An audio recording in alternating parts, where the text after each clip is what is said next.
मोहम्मद रफिया के दीदी लता भूल सकता है कैसे ये हिंदुस्तान। ऐसे इन सिपाहियों से कैसे युद्ध जीतने की बात की। उसमें हैदर अली जीत गया था, अंग्रेज हार गया था ईस्ट इंडिया कंपनी। पोलुलार का जंग था, नामी जंग था। अगर उस समय अगर सारे हिंदुस्तानी केवल मराठी और निजाम हैदर अली को देते तो वाशिंगटन की तरह अंग्रेजों का बस्ता वहीं नप जाता हिंदुस्तान से। तो लिख दिया। अब इस पर बड़ा हंगामा हुआ और इस सिक्के पर दबाव पड़ा कि अगर तुम नहीं सुधरे, ये सब खबरें लिखना बंद नहीं करोगे तो तुम्हारा डाक से नहीं जाने देंगे। और इतना ही नहीं किया, जो आजकल होता है एजेंडा करते हैं सेट करने के लिए बात। एजेंडा नहीं था, रिश्वतखोरी थी। और वारेन हेस्टिंग्स गवर्नर जनरल था, उसकी पत्नी लेडी हेस्टिंग्स ने उसको रिश्वत दिया। कहा कि हम तुमको पैसा देते हैं, तुम वारेन हेस्टिंग्स के खिलाफ नहीं छापो। लेकिन उसने इस बात को भी छाप दिया कि हमको बड़ाई करने का प्रयास किया जा रहा है। उस पर मुकदमा चला तो सुप्रीम कोर्ट के चीफ जस्टिस घूस मांगा तो वो भी छाप दिया कि सुप्रीम कोर्ट के जो सुप्रीम कोर्ट था वो विलियम फोर्ट के आगे में ही सुप्रीम कोर्ट था। तब वारेन हेस्टिंग्स ने क्या किया सो जान लीजिए। कहा कि जो अब इसका मेलिंग नहीं होगा, इसका पोस्ट ऑफिस इसका जाना बंद करो। लेकिन वह स्वतंत्रता का, देश की स्वतंत्रता, आयरिश था, वो आयरलैंड का आदमी। जान लिया, आयरिश स्वतंत्रता संग्राम की कहानी भारत की स्वतंत्रता संग्राम की कहानी से तुलना कार्ल मार्क्स का लिखा हुआ। इतने वो स्वतंत्रता आज तक लड़ रहे हैं। अल्स्टार की लड़ाई आज तक जारी है, अंग्रेजों से मुक्ति की लड़ाई वहां। तो आयरिश था वो, उसने प्रेस की स्वतंत्रता के लिए सोचा कि हम शहीद हो जाएंगे तो हो जाएंगे, लेकिन हर कीमत पर प्रेस की स्वतंत्रता की रक्षा करेंगे। जो आज स्वर्णिम काल कर रहे हैं, बिल्कुल सही कहा इन्होंने कि ये स्वर्णिम काल है। जो सोशल मीडिया या अखबारों का जो स्थानीय पन्ना है, इसके पहले लोग कहते थे, कहानी है शंकर प्रसाद या किसी के जो लोग अखबार में नाम कर चढ़ाने के लिए उत्तराखंड के नीचे चला गया। हाँ, तो आज तो बिल्कुल अखबार में रास्ता पैरा नाम छप रहा है। तो ये स्वर्णिम काल ही है जनता के। सोशल मीडिया पर जहाँ चाहिए चोंगा लगा दिए अपना हो रहा है। पहले इंदिरा गांधी केवल टेलीविजन पर भाषण, हम लोग इमरजेंसी की बात करते हैं तो हम लोगों को उस समय लगता था कि कुछ ऐसा पर्दा आता, इंदिरा गांधी के अलावे भी लोगों का फोटो आता, वो भी बोलते। आज तक खैर हालत बगड़ गई है। तो उस स्वर्णिम काल का स्थापना करने के लिए शहीदी का जिक्र किया हुआ, श्रद्धांजलि देने लायक है हर पत्रकार के सम्मेलन में। उसने कहा कि हम छापते रहेंगे, तुमको जो करना है सो करो। और उसके छापने के बाद आप जान लीजिए कि वारेन हेस्टिंग्स पर इम्पीचमेंट चला, पार्लियामेंट ने बुलाया उसको। मद्रास के गवर्नर पर इम्पीचमेंट चला, रम्बोल्ट पर 6, उसने बड़ा व्यंग में लिखा कि ये तो महान आदमी है, महज 6 लाख पाउंड ही कमाए। उस पर चला इम्पीचमेंट और हिक्की बर्बाद कर दिया गया। बंगाल गजट कैसे बर्बाद किया कि वहां भी गोदी मीडिया का इतिहास भी वहीं से शुरू होता है। ये नई नहीं है कि इंडिया गजट निकला,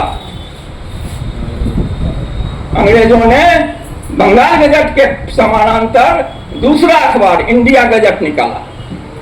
और इंडिया गजट निकाला तो वह इंडिया गजट एस्टेब्लिशमेंट का अखबार था, सरकार का अखबार था, अंग्रेजों के पक्ष का था। और तभी से ये जो भविष्य की चुनौती, पत्रकारिता का भविष्य और मीडिया की चुनौतियां अतीत में ही तय हो चुकी हैं। अब तुमको चुनना है कैसा भविष्य, कैसी चुनौतियां निर्धारित की जा सकती है। पहले केवल मुद्रित पत्रकारिता थी, पत्रकारिता का स्वरूप बदल गया, एक बड़ा परिवर्तन हुआ। और आप प्रायः उपस्थित लोग फेसबुक चलाते हैं कम से कम 24 घंटे तक विभिन्न डिजिटल प्लेटफॉर्म से, सोशल मीडिया से आपने जो ग्रहण किया है, तो सवेरे आपको अखबार बासी लगता है क्योंकि आप उन समाचारों से अवगत हो चुके हैं। और इसमें समाचार निर्माण की प्रक्रिया को यदि जनसुलभ किया तो दूसरी ओर प्रदूषित भी किया है। इसके नफा नुकसान दोनों हैं। दूसरा जो अंतर आया कि स्वाधीनता आंदोलन के युग में भारतीय पत्रकारिता का उदय हुआ और तब पत्रकारिता मिशन थी, आज पत्रकारिता प्रोफेशन है।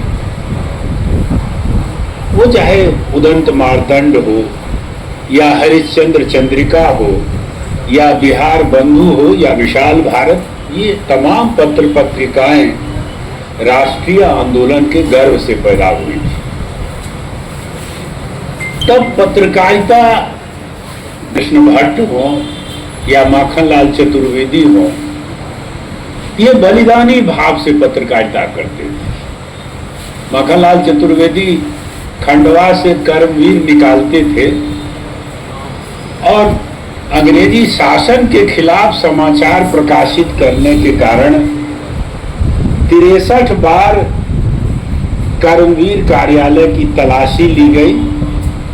12 बार माखनलाल चतुर्वेदी को जेल जाना पड़ा और भारतीय दंड संहिता की धारा 412 क के अधीन उन पर जुर्माना भी ठोका गया था।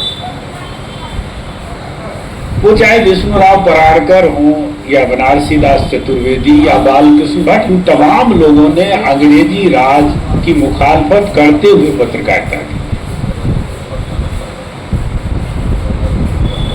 इसलिए पत्रकारिता एक जोखिम भरा काम था, मिशन था और जोखिम भरा काम था।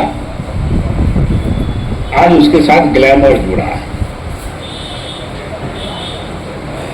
का स्थायी प्रतिपक्ष भाव है और पत्रकारिता का स्थायी भाव प्रतिपक्ष है।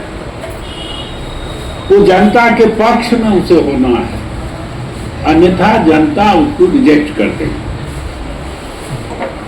और वह जो पत्रकार वो थोड़ा खंडित हुआ है, यह चिंता का विषय है और पत्रकारिता के भविष्य से जुड़ी हुई बात है। तो क्या अभी संतोष जी एजेंडा सेट इसका होना अच्छा है, खलल का बढ़ना भी अच्छा है, बुद्धिजीवियों के द्वारा बुद्धिजीवी का सुनना बहुत अच्छा है।